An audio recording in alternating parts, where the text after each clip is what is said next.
So, channel partnering, the joint effort of all channel members to create a supply chain that serves customers and creates a competitive advantage. There are four types of channel partnering, and this includes arm's length relationship. The benefits of arm's length relationship is that it fulfills a one-time or unique need. The hazard, parties unable to develop a relationship, hence low trust levels. Arm's length relationship is a short-term relationship that requires low involvement, lower level of communication, tends to have less trust between the intermediaries, resulting in more independency between buyers and suppliers. Under this type of relationship, buyers usually carry a large base of suppliers, where the choice between them will be based primarily on cost offered for each product. Within the arm's length relationship, there is no strong interaction between supply chain entities, as each organization builds its own knowledge base, decisions, and focus without considering others. As such, both the buyers and suppliers can face conflicts due to process mismatch, resulting in higher waste of resources, which ends up raising the levels of risk and uncertainty for both intermediaries involved. For example, private convenience store would buy stock from several suppliers. Some supplier would be fixed with long-term relationships, whereas others they may purchase less frequently from when a particular product is on special. The grocery store would have an arm's length relationship with the one-off, less frequent supplier. Tomorrow, if the grocery store got a better offer from another supplier, they could easily switch as there would be no contractual obligations to continue to purchase. However, without the relationship, the grocery store may find it more difficult to negotiate longer credit periods, if any at all. In a cooperative relationship, this is a long-term commitment and is considered the happy medium. However, the hazard is that some parties may need more relationship definitions, as in you really have to set the rules of this particular partnership. In cooperative relationship, supply chain entities can go further from the arm's length transactional relation to a stronger and closer type of relationship through investments in time and information. In cooperative relationship, performance improvement drive the need to work together in order to make the right decision, improve workflow, and share resources among supply chain entities. The key to this working is knowledge sharing and the coordination between the interdependent value-creating activities such as sales, production, and logistics. Working together in turn will help improve customer satisfaction whilst enhancing the supply chain efficiency.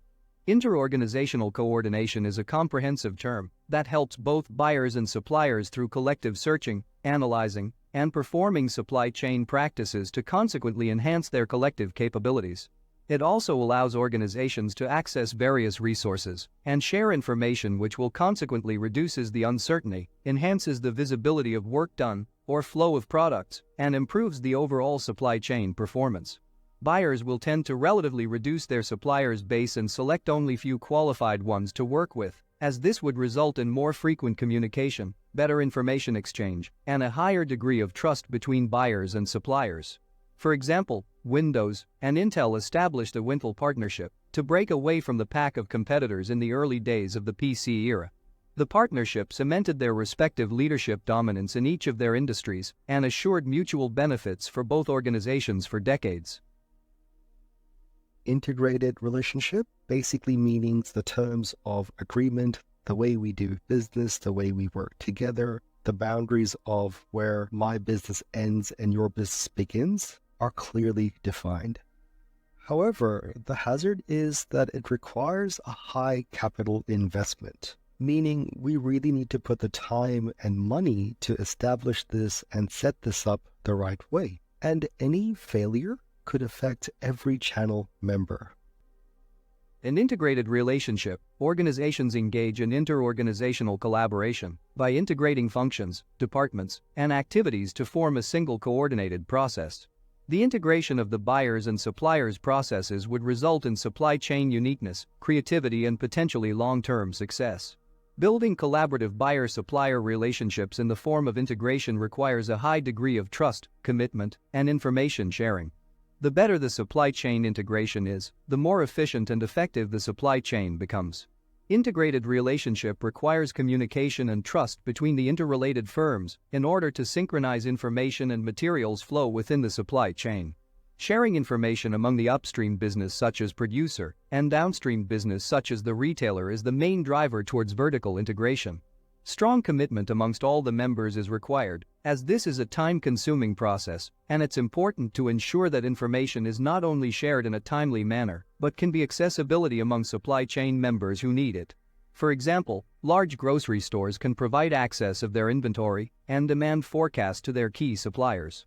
The key suppliers can increase or decrease their production level and arrange for shipping of the products to the distribution centers and even to the stores to ensure the product is always available for sale. And the last one, co-opetition partnership. This mixes elements of cooperation as well as competition. Cooperation allowing us to work together, yet competition pushing us for improvements and efficiency and potentially better ways of doing things.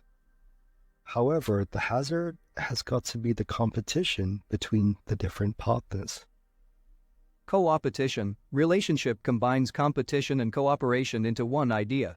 It may seem that these two concepts are diametrically opposed, however competitors can often benefit from cooperating with one another strategically. It does requires creative thinking, being clear on goals, and most importantly the alignment of both organization on the core objective. The objective gives us the unifying mission we agree on and will pursue, especially when projects become difficult. In co-opetition relationship, we can work with business in our industry, though typically our partner in this relationship would serve different customers segments. Their strengths would offset our business weaknesses, and together we can leverage both of our combined capabilities to build something greater. It is important to ensure that our end product can be customized enough to be different so that we don't end up cannibalizing the market and continue to serve our own segments. For example, in 2013, Ford and Toyota collaborated on joint development of hybrid technology for trucks. While each partner had a stake in both the truck and hybrid markets, their joint venture allowed them to capitalize on each other's relative strengths to move the industry and their positions within it forward.